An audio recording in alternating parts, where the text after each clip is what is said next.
more a personal question. We know that you worked for a long time as a hedge fund manager for BlackRock and Penta Capital. What are, let's say, the most important thing for you when it comes to evaluate risk, especially in crypto? Because in traditional finance, I suppose it's easier, right, to evaluate risk, but in crypto you have to take in account more aspects, I would say. Yeah, so in the traditional finance, I think the work is done.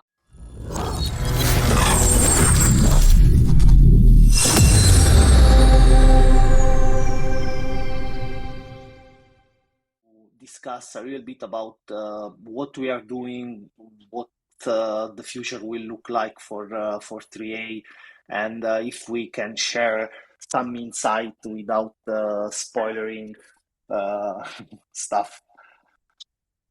Yeah, so you do the sharing because I'm always afraid that I'm going to say something that I'm not supposed to say. And you always tell me that we need to pace ourselves. Yeah. Yeah. Yeah, sure. I mean, it's great. So welcome everybody joining. I see some new faces. That's great to see you guys. In terms of what we do, 3A DAO is on the mission to deliver completely decentralized self-sovereign finance to the world. And we do it by launching a lending protocol that is different than all the other lending protocols out there. The main difference is that there is no recurring interest. And the second main difference is that there is no pooling assets. There is no, restrictions in terms of accessing liquidity. When the liquidity is drained in the pool, then I cannot borrow anymore, because in our platform, users bring their assets as collateral and they interact with their own vaults. So everybody has their own vault. It's vaults, they're completely separate from each other, and everybody is responsible for maintaining the position in their own vault. Users can deploy up to 5 different tokens to a single vault out of the list of whitelisted tokens. And then they borrow against those assets using our native stablecoin EURO3 that is soft pegged to the euro. And then euro can be used in DeFi, converted to fiat. The users can do whatever they want with this. And as long as they maintain the right health factor of the vault, then their assets are safe. So this is in very, very short. And I don't know, Delia, maybe you can share some of our vision about providing liquidity for real world finance, and let's say why we're doing it, and about the risk model as well, I think. Yeah, great explanation as always. I think Delia is not a speaker. Let me send her the request. Invite to speaker. So in the meantime, we are seeing the narrative for real world asset that is kicking off. Can you explain without let's say talking about a lot about the technical stuff, how we are approaching the real world asset narrative and what we are trying to do? Absolutely. So there are many great projects that are working on tokenizing assets and bringing them on chain. And if you look at the trend, it is very, very clear that eventually all assets will be tokenized and all assets will be represented on chain. It's just a matter of when. Maybe it's going to be this year, maybe it's going to take 2 years, but eventually we're just going to hold assets in our wallets on chain. But one of the biggest promises of asset tokenization is increased liquidity for those assets. People talk about fractional ownership, people talk about secondary market that are more efficient and more accessible for everybody. But all of this won't happen unless there is a source of deep liquidity for all those assets, because you cannot trade something conveniently if there is not a liquid market for it. And this is where we come in, and this is where our vision starts, where we want to say, look, all those tokenized assets going to need liquidity, and we're going to be the liquidity provider. It's going to be on-demand liquidity at zero recurring interest, and people will be using their tokenized real-world assets as collateral in order to create liquidity for those assets and pairing them with EURO3. Great. So it's a long way to go. As we mentioned many times, it's something that will not happen overnight, but we are getting there. And for us, besides what the narrative represent, I think it's an opportunity to offer a product to different type of investors that they are not crypto native, but more familiar with traditional finance. On that, I want to ask Delia. Delia, what do you think will be the main driver for the real world asset? Let's say real estate, NFT, debts. What's your opinion on that? Hey guys, can you hear me? I had trouble kind of connecting earlier. Yes. Yeah. Okay, good. Okay, so what's the next step for the real world assets? I think is the liquidity, right? I mean, if you think about it, what the real world assets on chain are doing, they're just kind of making it kind of easier for people to invest, right? So they will provide the liquidity and accessibility to people that before that they didn't really have access to that. I mean, if you're thinking about kind of the traditional bond markets, if I am kind of a retail investor and I really want to invest in the bond market, what do I do? How do I do that? I need to make an account with the treasury. I need to kind of make sure that I have a bank account connected. So it's not as frictionless as anybody can think about. So you bring them on chain and you allow people to actually to start accessing them in an easier way. But for that, you need liquidity. So the bottleneck right now is the liquidity.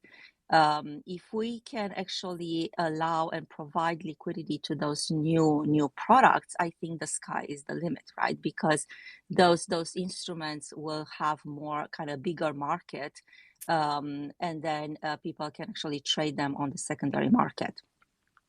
And Delia, what do you think is the asset class that is going to lead the way for tokenization right now? What was going to be the call? Yeah, I mean, right now are the treasury bills. I mean, this is exactly what we saw in 2023. This is the only real world assets that actually had some traction on chain. And I think this will continue just because it's a very straightforward product. It provides yield. But then next step will be the corporate bonds, right? So that will be the second instrument that it can actually it will be easy to put it on chain. And I'm actually thinking now out loud. It's after that we can have products like arts or different type of kind of even wine. I heard someone that they're tokenizing wine, gold, precious metals. Those will be the next waves, I would say. The real estate, we still have a long way to go till we create some meaningful liquidity for the real estate, and it's mostly about kind of what do you do with kind of the legal aspect of those assets? Yeah, I mean, with real estate, it's super difficult because you already have a very robust and I would say demanding legal framework in every country to change the title and it costs a lot as well. And then you have the problem, that the mortgage market is pretty well developed across the board, right? And the interest rates are not crazy. So yeah, I don't see real estate being tokenized anytime soon. But yeah, when you mentioned bonds, especially government bonds, if you have a risk-free asset that gives you yield, and then you can have, I don't know, like a zero interest lending protocol to leverage this asset, that's very interesting, right? Because your yield jumps from, I don't know, 10% to, or maybe 5% to 15, or maybe even 20, right? Depending on the capital efficiency. Yeah, definitely, yeah. Great. Guys, do you think that there will be one blockchain for these, or we will see these assets tokenized on different blockchain? Because let's say from my approach that I'm a crypto native guy, I don't know how the traditional finance guy think and what they are looking for. For sure, I suppose it's security. But I think there are also other metrics involved in the process. So we have it, we have the layer 2 and other layer 1. But if you have to pick one blockchain, what will be for you? I'll let you take this first because I have a controversial opinion. I'm going to leave it for later. Yeah, actually, I don't have an opinion. I mean, in my view, I just feel like the blockchain that you launch them on, it shouldn't matter. Within the next 5 years, it doesn't really matter that it's on Polygon or Ethereum, or the scalability will be there, the interoperability will be there. All it really matters is that whatever value you create for the users, and that value means the liquidity and accessibility of those structural products on chain. I mean, right now, what you see, it's most of those tokenized bonds are really literally split into some are private blockchains, some are public. You could see Stellar really taking a lot of kind of market share there. You see Ethereum and Polygon neck in neck, I would say, right now. So yeah, this is how the market looks like right now. But in the future, I don't think this matters. All it matters at the end of the day is the cost of processing and the transactions. And I think we see this kind of transition towards a more efficient layer 2 and very fast. So this kind of all scalability is not going to be a problem in 5 years. Yeah, I think also security matters, and my hypothesis for the future of blockchain is that there will be just two chains. One is gonna be Bitcoin, that's gonna be doing something. I like that. And the second is gonna be the multi-chain of all the blockchains that are interconnected. But I think ultimately all of those chains will settle on Ethereum. So I see Ethereum as the ultimate settlement layer, and all the chains that we see right now, those that will survive will have to be interoperable with Ethereum and settle over there. And then it's not going to matter, right? Like with the internet right now, you have servers that are interconnected, and it's the internet. You don't really care about specific server. And I think using this analogy, all those chains that we see right now are just different servers on the internet, and eventually it's all going to be connected and interoperable. But my hypothesis is that ultimately all of this is going to settle on Ethereum, and Bitcoin is just going to keep doing its own thing, which it does very well. So that's my prediction. Yeah, I agree with both. So based on what you said right now, how you envision the future for EURO3, right? Because if we want to provide liquidity for real world asset and digital asset, we have to be chain agnostic and be multi-chain. So I think we are well positioned in terms of what we are doing regarding the MiCA and all the narrative that we are seeing taking off in Europe. So what are the steps that 3A DAO needs to take and be multi-chain for offer this service? Well, we need to do two things. Number one, we need to be present on more chains that have assets that we want to whitelist. So right now we're live on Polygon POS. For example, if we launch on another EVM compatible Ethereum layer 2, then we deploy our protocol over there, and then from the technical point of view, we need to make sure that the EURO3 on each of those chains is interoperable, and we don't want to split liquidity. We want to have unified liquidity. So this is one way of tackling this, especially for all EVM compatible chains. And then the other categories of assets are all the tokens that not necessarily live currently in the Ethereum ecosystem. Let's take Bitcoin, for example. So we need to have some sort of a trustworthy and secure bridging solution that will guarantee that the bridged asset that is represented on Ethereum or on Polygon can always be redeemed for the underlying asset on the native chain. So if there is some sort of a bridged version of Bitcoin that we use as collateral, then we need to make sure that it's always possible to take this bridged version and redeem it for the for Bitcoin that actually lives on the Bitcoin network. And we're working on it as well. Let's say I don't know how much I can spoil, but Frank, I mean it's up to you. We're working on both solutions. Yeah. We're working on both solution, and we can say that we are working on it, and is on our roadmap. But we are trying to do everything to offer this solution as soon as we can. Let's say we will anticipate what's in the roadmap, right? Mm-hmm. Yeah. I think that's something that we can say. So moving on, I was thinking about all the projects that we potentially can whitelist, right, in the A3A DAO.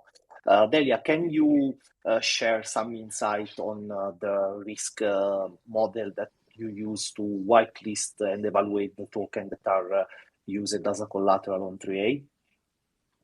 Yeah, sure. I mean, I'll try to be brief. I think we had several kind of documents out there already about kind of the risk model, but the idea is that, yeah, we try to automate our kind of assessment as much as we can, right? So every time we whitelist a token, we really want to make sure that the risk that we take on this new collateral is quantified as much as we can, right? So we look at fundamental of the tokens, we look at the technical aspect of the token, but the most important aspect of the whitelisting process is really the market score, and the market score really looks at kind of how much that kind of the price in that token actually moves throughout a period of time, and if you add that as a collateral in our system, and something happens, right? There is a systematic event in the market, or even kind of flash crash in the market, and you have a lot of that collateral onto the platform. How solid the A3A platform can be at the end of the day. So so we try to quantify this, we try to automate this as much as we can, and we updated this, I would say. We'll try to, I mean, definitely we'll try to, going forward, we'll try to automate this ongoing, like real time. Right now we are not there yet, but I would say within the next 3 to 6 months we are going to have an automated market risk, and that score, actually what it does, in addition to whitelisting a token, it also creates it sets the collateral of the token, of the collateral of the so it's the minimum collateral ratio for that particular token, and also what's the borrowing capacity that we have, the maximum that we can accept on the platform. So that's kind of in a nutshell what we are doing with the risk model. Yeah, great. So let's say to simplify more the concept, are we able to whitelist not only blue chip token, but a wider range of assets, including the real world asset using this risk model? I mean, I can say all of them. Yes, in principle, most of the blue chip tokens can be whitelisted. We can also go into like the mid cap type of tokens. The real world assets, they have a separately slightly modified risk model just because they operate different. Once you go through a liquidation process with the real world assets, the whole process it's slightly different, right? Because you need to actually burn those tokens on different platforms. But yeah, in principle, we can whitelist most of the blue chip tokens. Going down kind of the market cap, we can also hit the mid cap, which I think it can be very, very profitable for everybody because there are a lot of users that are holding those tokens and they can really leverage them. They can really use them on any way on any of the lending platforms. Yeah. So this is more a personal question. We know that you worked for a long time as a hedge fund manager for BlackRock and Capital. What are, let's say, the most important thing for you when it comes to evaluate risk, especially in crypto? Because in traditional finance, I suppose it's easier, right, to evaluate risk, but in crypto you have to take in account more aspects, I would say. So if you have to simplify on one thing or more aspects, what are these aspects? Yeah, so in the traditional finance, I think the work is done, right? I mean, everybody's just kind of looking to, they've been measuring and monitoring risk for so long that everything is more or less kind of, there's different standard sets that everybody's looking at, right? So I would say the work is done there, right? Once you go into kind of the new assets like digital assets or cryptocurrencies, you encounter different type of risks, right? So everybody hears about kind of the smart contract risk, the security risk, the interconnectivity risks, right, that you have, and you need to start kind of measuring them a little bit kind of more carefully. And to be honest, this is kind of a work in progress, right? Nobody really knows because you really need to test them and retest them and retest them to really understand, going through different cycles or different bull or bear markets, what really works and what doesn't, right? So I think this is where kind of the new innovation is coming into the digital market, is try to figure it out, how to measure it in a better way, so you are not putting your protocol at risk if something really happens, right? So the other different aspect, I would say, between the traditional and cryptocurrency markets is that the risk gets weighted differently, right? So in traditional markets, everybody's looking at the market risk as the main weight, right? If you try to kind of come up with the overall market risk as a higher weight. In the digital assets, the market risk has a lower weight, right? So you put definitely more weight on liquidity. You put more weight on the technology risk and the smart contract risk being hacked and stuff like this. So this is again where the big difference comes into place. Yeah. Great. Mike, do you want to add something on what Delia said? No, it's really difficult to, outsmart Delia in terms of risk management. So I was going to say that. I can talk about this. Great. So I think we cover the most important aspects for 3A and what users the DAO can expect in the future. I would take a couple of minutes to just walk our audience through what are the next step for us. We just released the beta version of the protocol, but in the coming weeks, I would say in the next 10 days, we are putting out the referral program that is part of the Centurion that we launched 2 months ago. And after that, the protocol will be live for everyone.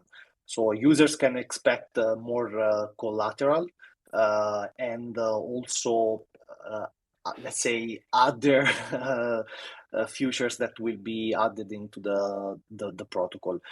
Mike, can you share how we are managing liquidity, what we are doing to increase the liquidity on the protocol and for EURO3?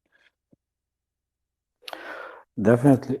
So we have partnerships with several parties that help us on that front. First one being QuickSwap, and I would like to thank the team at QuickSwap for let's say being very responsive and helping us set up our liquidity pools over there. We are also whitelisted on QuickSwap, so both our tokens, A3A and EURO3, they live on QuickSwap primarily right now. And then we also work with several partners that's going to be announced soon around managing concentrated liquidity, specifically for EURO3 USDC pair. So because the price range of EURO3 to USDC is pretty small, the price we expect to follow the price of the forex pair of euro to the dollar. Then it's good to have concentrated liquidity to make sure that the price impact when transactions happen is the smallest, and also people who provide liquidity in those pairs, they earn maximum available fees.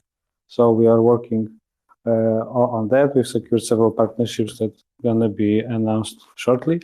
And let's say last but not least, we are bootstrapping liquidity for for A3A and USDC pair, and we have an ape bond campaign live right now, where we encourage people to deposit liquidity to the A3A USDC pool, take the LP token, and then sell it to us for A3A at the discounted rate. So that's ongoing. Yeah, you can check it out. If you're interested in discounted A3A, then definitely it's an interesting option. Yeah, you can, if you are interested in acquiring these bonds, you can check our website, and if you are not whitelisted, you can't borrow from the protocol, but you can connect your wallet, and something you can do, you can connect the wallet, as I just said, and click on yield. We just launched this yield page where you have all these this yield, starting from just staking A3A or acquiring the bond. So I think we cover most of what's in the pipeline. If there is some question from the community, feel free to raise your hand and I will bring you up in the space. I'm seeing a couple of new faces, so don't be shy, guys. We are open. The space is recorded, but feel free to ask any kind of question.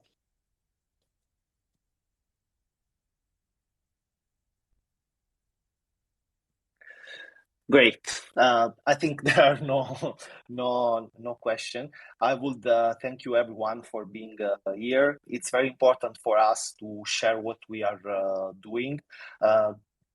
From, let's say, the outside, things can seem that are moving a bit slow, but it's not. In the back end, we are working every day. I would say also every night, and we are onboarding new people. One of these new people is Josh. He's the community manager in the space as a TD. Josh, if you want to come up and say something to the community, feel free to raise your hand and I can bring you up in the space. But we are very happy to have you here with us. You are doing an amazing job for the community. So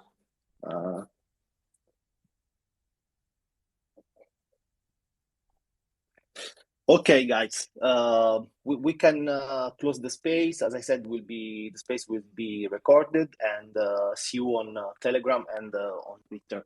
Thank you to everyone for being here, and have an amazing day. Thanks a lot. Bye-bye. Bye, guys.